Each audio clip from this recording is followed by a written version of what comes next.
जब आप जिंदगी के किसी वाक़े को एक्सेप्ट नहीं करते तो आप अंदर से टूटने लगते हैं। एक्सेप्टेंस क्या है? एक्सेप्टेंस का मतलब हार मानना नहीं है। एक्सेप्टेंस का मतलब है जो हो रहा है उसे मान लेना, ये कहना ये इस वक्त मेरी रियलिटी है। जब आप एक्सेप्ट करते हैं तो आपके अंदर रेजिस्टेंस खत्म हो जाती है, और जहां रेजिस्टेंस खत्म होती है वहीं सुकून शुरू होता है। रेजिस्टेंस क्या करती है? रेजिस्टेंस आपको प्रेजेंट मोमेंट से निकाल देती है। आप या तो माजी में चले जाते हैं या फ्यूचर के खौफ में खो जाते हैं, और फिर आप कभी भी इस लम्हे में जीना नहीं सीखते।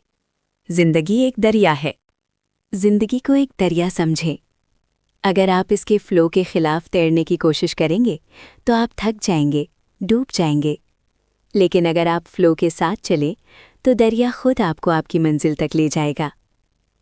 एक कहानी, इमोशनल कनेक्शन। एक शख्स था, उसकी नौकरी चली गई। वो हर दिन यही सोचता था, ये मेरे साथ क्यों हुआ, मेरी ज़िंदगी ख़त्म हो गई। वो रेजिस्टेंस में था और इसी वजह से वो डिप्रेशन में चला गया। फिर एक दिन उसने फैसला किया, मैं इस हकीकत को असले राज। एक्सेप्टेंस आपको कमज़ोर नहीं बनाती, एक्सेप्टेंस आपको आज़ाद बनाती है। क्योंकि जब आप एक्सेप्ट करते हैं तो आपका माइंड क्लियर हो जाता है, और क्लियर माइंड ही सही डिसीजन ले सकता है। Practical technique. अगली बार जब कोई मुश्किल सिचुएशन आए तो फौरन रिएक्ट ना करें। वक्फा, खुद से एक सवाल पूछें, क्या मैं इस लम्हे को एक्सेप्ट कर सकता हूँ? फिर एक गहरी सांस लें और कहें, यही हकीकत है और मैं इसे मानता हूँ। आप देखेंगे आपके अंदर एक अजीब सा सुकून आ जाएगा।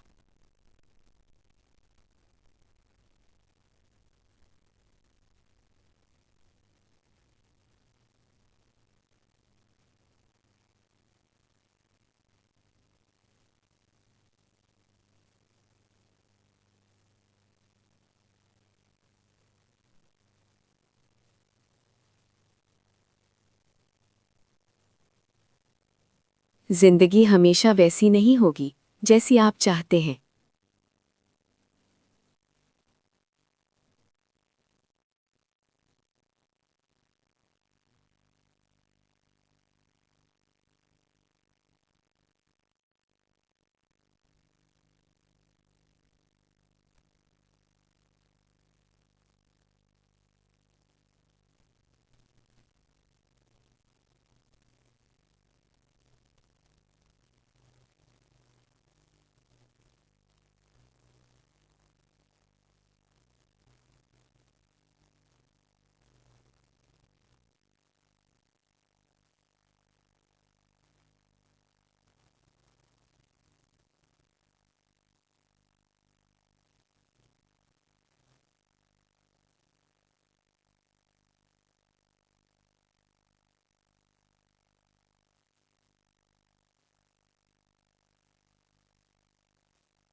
चैप्टर 8, रिलेशनशिप्स और ईगो।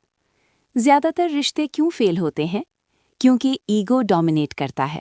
हम चाहते हैं मैं सही हूँ, तुम गलत हो। लेकिन असल मोहब्बत क्या है? ईगो के बगैर कनेक्शन। जब आप प्रेजेंट रहते हैं तो रिलेशनशिप बेहतर हो जाती है। ज़्यादातर रिश्ते मोहब्बत की कमी से नहीं, ईगो की वजह से टूटते हैं। हम चाहते हैं कि हमें समझा जाए, लेकिन हम दूसरों को समझने की कोशिश नहीं करते। एगो हमेशा ये कहता है, मैं सही हूँ, मुझे ही जीतना है, और यही जीत रिश्ते हार जाती है। जब दो लोग एगो के साथ बात करते हैं तो वो सुनने के लिए नहीं, जवाब देने के लिए सुनते हैं। इसीलिए छोटी बातें बड़ी लड़ाई बन जाती हैं। असल मोहब्बत क्या है? प्रेजेंस, एक्सेप्टेंस, बगैर जजमेंट के सुनना। जब आप अपने पार्टनर के साथ प्रेजेंट होते हैं तो आप वाकई उसे महसूस करते हैं, ना कि सिर्फ उसकी बात का जवाब सोचते हैं। एगो सेपरेशन पैदा करता है, लेकिन अवेयरनेस कनेक्शन बनाती है। अगर आप रिश्ता बेहतर करना चाहते हैं तो जीतने की कोशिश छोड़ दें, समझने की कोशिश करें। क्योंकि मोहब्बत वहाँ शुरू होती है जहाँ ईगो ख़त्म होता है। चैप्टर 9 साइलेंस की ताकत। कभी खामोशी को सुना है? खामोशी में आप अपनी असल पहचान को महसूस करते हैं। ये वो जगह है जहाँ सुकून है, जहाँ क्लैरिटी है, और यही असल ज़िंदगी है। साइलेंस की ताकत, the power of silence. The power of now में खामोशी को सिर्फ आवाज़ का ना होना नहीं कहा गया, बल्कि इसे अंदरूनी सुकून, शऊर और असल ताकत का दरवाज़ा बताया गया है। खामोशी क्या है? खामोशी सिर्फ ये नहीं कि आप बोल नहीं रहे। असल खामोशी वो है जब आपका जहन भी खामोश हो जाए, यानी ना माजी की आवाज़, ना मुस्तकबिल की फ़िक्र, सिर्फ ये लम्हा। हम खामोशी से क्यों डरते हैं? इनर पीस, अंदरूनी सुकून। खामोशी में एक अजीब सुकून होता है। ना कोई जल्दी, ना कोई परेशानी, सिर्फ एक हल्की सी, गहरी सी अमन की कैफियत। 3. क्लैरिटी, वाज़ेह सोच। जब जहन शोर से भरा हो तो फैसले गलत होते हैं, लेकिन जब खामोशी आती है हर चीज़ साफ नज़र आने लगती है। इमोशनल हीलिंग, दिल का सुकून। खामोशी आपके अंदर के ज़ख्मों को हील करती है, बग़ैर किसी दवा के, बग़ैर किसी मशवरे के, सिर्फ खामोश रहकर। साइलेंट प्रेजेंस सबसे ताकतवर हालत। एक लम्हा तसव्वुर करें, आप बैठे हैं, कोई आवाज़ नहीं, आप कुछ सोच भी नहीं रहे। यही असल ताकत है। यही वो जगह है जहाँ खौफ ख़त्म हो जाता है, स्ट्रेस डिज़ोल्व हो जाता है और आप खुद को महसूस करते हैं। लेकिन एक हकीकत, शुरू में खामोशी आसान नहीं होगी। जहन बार बार भटकेगा, थॉट्स आएंगे, लेकिन यही प्रैक्टिस है।